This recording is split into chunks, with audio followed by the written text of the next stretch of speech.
Important question. Does this count as an American football workout video from Brandon Aiyuk?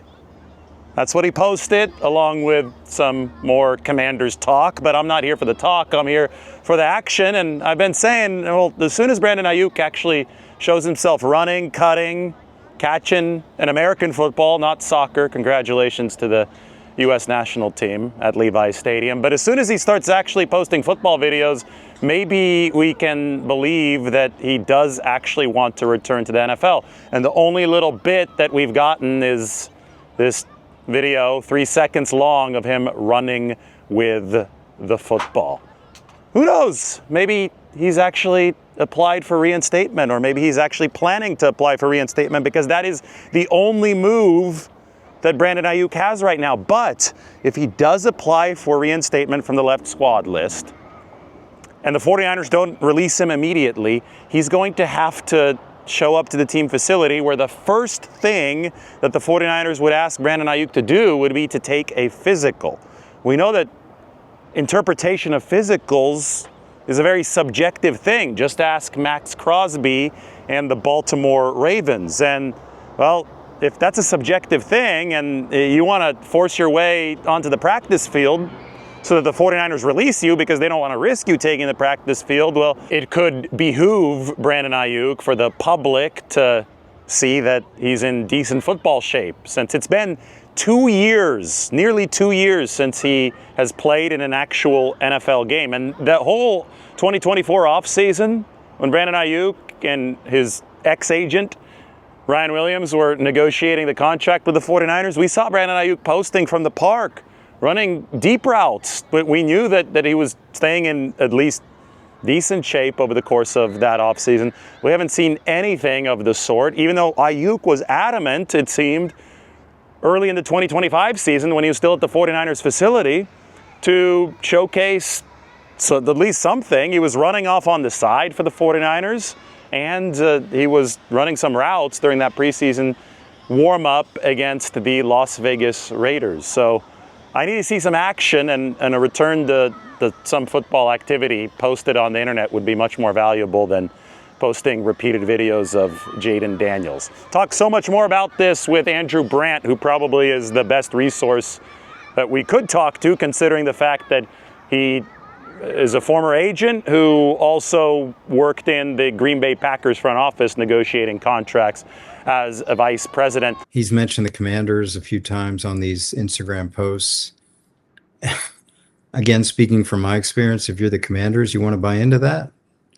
I mean, that's the question you have to ask. Article up on the San Francisco Standard featuring the interview with Andrew Brandt, and of course a big 45-minute video here on the YouTube channel that you absolutely should check out. Now, it's funny because we put everything into context in the conversation with Andrew Brandt.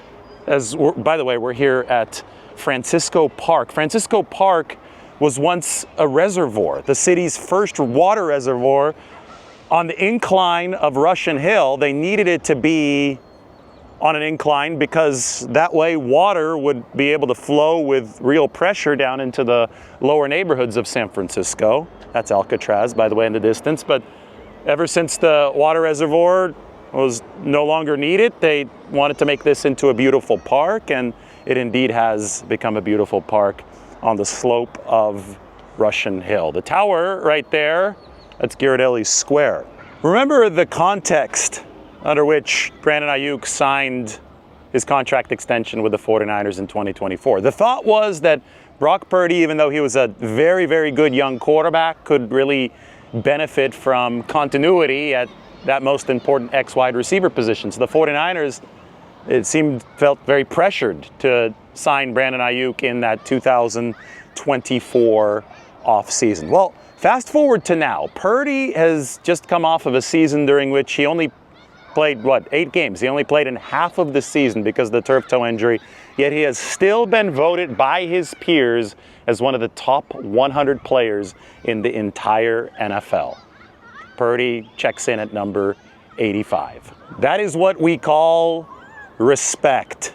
Respect from his peers, who matter a whole lot more than media members and social media presences who really don't know the game, who continue to disrespect what Brock Purdy has done. But the fact that he lands on the list despite only half a season, and he wasn't on the list the year before. The 49ers obviously had a rough 2024, so it was much easier to overlook Brock Purdy. But the fact that he has landed on the list based probably very strongly on the terrific performances that he delivered against the Indianapolis Colts and the Chicago Bears in that 2025 season, it means that Brock Purdy is finally trending toward the recognition that he does deserve. Now, he definitely should, in a just world, rank higher than number 85 in the NFL, considering the fact that he's been the most efficient quarterback in the league and a quarterback who elevates his offense with explosiveness and escapability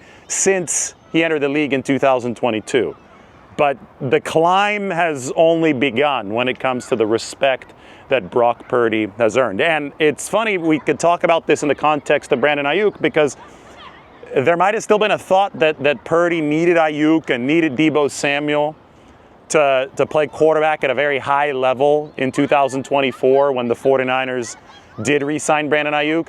Neither Aiyuk nor Samuel were available for Brock Purdy in 2025, the season where he earned the type of respect that we're starting to see trickle in with this NFL top 100 list. It is Brock Purdy who drives that success of the 49ers offense and not the receivers. The locomotive who pulls the train is the quarterback who elevates the offense, and that much is becoming more and more clear by the day. Now, does Kyle Shanahan play a hand in this? Of course he does, but Andy Reid plays a hand in Patrick Mahomes' success as well. Bill Walsh played a massive role in the success of Joe Montana and Steve Young as a backup as well. And then the Walsh system, of course, is where Steve Young delivered. There has been no quarterback in NFL history who has succeeded without a good play caller. You simply need both. And I know that in this day and age, people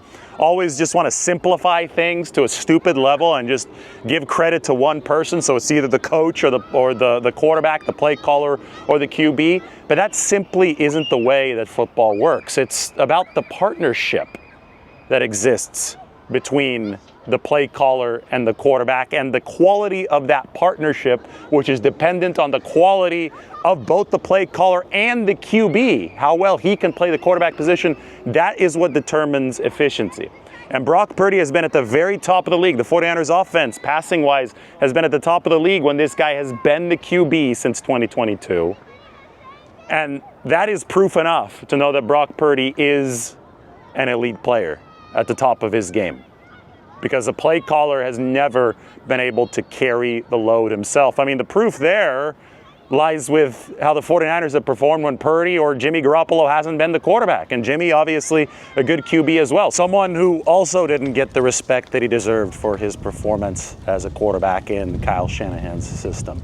But Purdy is on a different level than even Garoppolo, than anyone really who's played quarterback under Kyle Shanahan. He has elevated this to top-level efficiency over several seasons, and it's good to finally see that be recognized. Take a look at this. This is Larkin Street. It curves down with a view of the park and then angles down toward the Golden Gate Bridge. So we've picked up a little bit more elevation here in San Francisco.